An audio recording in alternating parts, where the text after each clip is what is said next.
Ruth Perkins of Perkins Coaching, and I'm here to show you the dynamic flexibility routine today.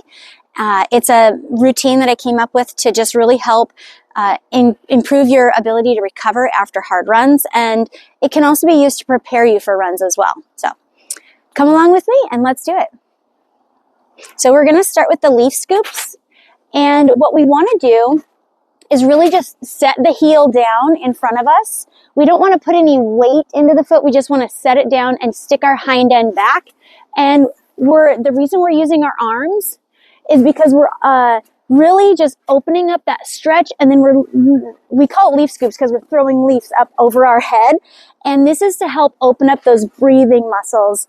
Our chests and ribs use a lot of effort when we run, and so this helps to open up everything, not just the hamstrings. So we'll go for several yards and just keep opening them up. And sometimes I'll go, you'll notice that as I go, I get a little bit bigger range of motion. When I first start these, a lot of times I can't go very low because I'm kind of stiff, but over time I get closer and closer to the ground. So I'll just do one more on the other side.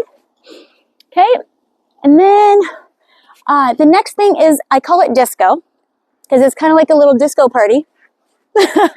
And so what we're doing is we are just, when I pull up, I'm pressing my hip forward. I'm not pulling my leg up.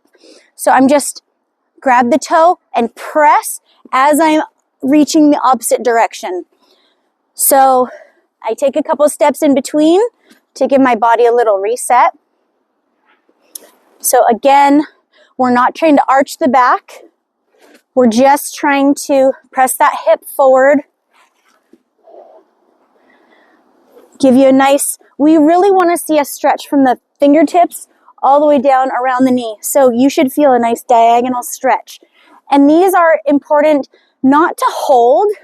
We just want to get the stretch and come right back out of it to keep it dynamic. Static is where you hold stretches for a period of time. And if you're using this before a run, you want to keep it dynamic. After a run, it's okay to keep it a little bit more static if you want. Next, we're going to do the C's. So this one is more of a C shape. If you look at my toe to my finger, it's a C. And so we're going to do the same idea. We're going to press that hip forward, pushing the shoestrings into your hand. Press, and we want to really reach that arm as well, popping the chest out. So we're not arching the back at all, but we are kind of popping that chest out just to open up all those intercostals, the diaphragm, the breathing muscles, the abs, the obliques. So, and you'll notice that like when I do this, I'm kind of pressing my ribs out to the side a little as well. So that's your C's. And then we've got the knee hugs. So I like to do kind of a couple steps between each move as you're seeing.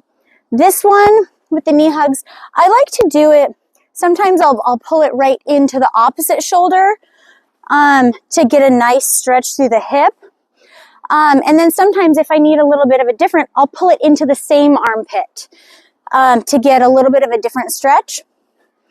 And it doesn't matter. Do whatever feels best to you. And we just want to, there's no specific number of these or distance you should do. You just want to do it until you feel better. I have noticed on this move, sometimes an athlete will pull rather than kind of pull in, and kind of drop your hip down into it can help to increase that stretch. So kind of sitting your hip back into the stretch. Now we're going to go into our zombies. So you may have seen these before or done them. I like to do a couple steps between each one. And this is just, you should not be reaching really hard. This should be just really like fluid, okay? And the reason we're doing the big arm is, again, the upper body needs to be opened up just like the lower body does. Sometimes after a good hard run, I'll only be able to go to here, okay? So don't be alarmed if you can't reach very much. Do what you can and keep it easy, just fluid, okay? So that's our zombies.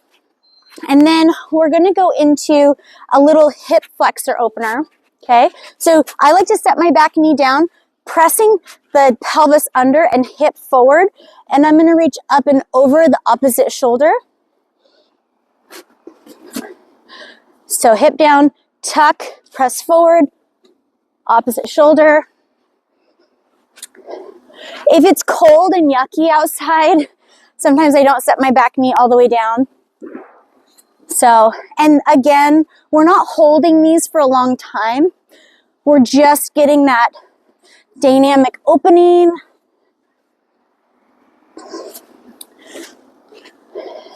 And we really just do them until we feel a lot more open.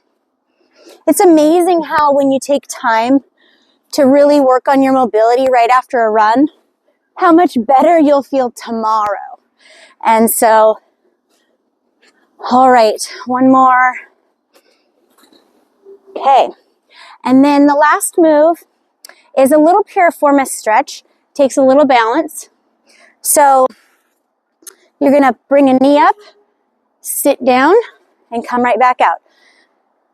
If you sit down, I want you to really focus on pushing that hip back. Pushing the hip back. And the longer you try to hold these, the harder the balance is. So if you just do them kind of quick, you're able to do them well. And we're pushing the knee down also and back. We're not trying to pull anything up toward the chest on this. We're just sitting back. And really, a couple minutes of investment of your time after a run can make a world of difference in decreasing your risk of injury from getting overly tight. It can just make you feel so much better.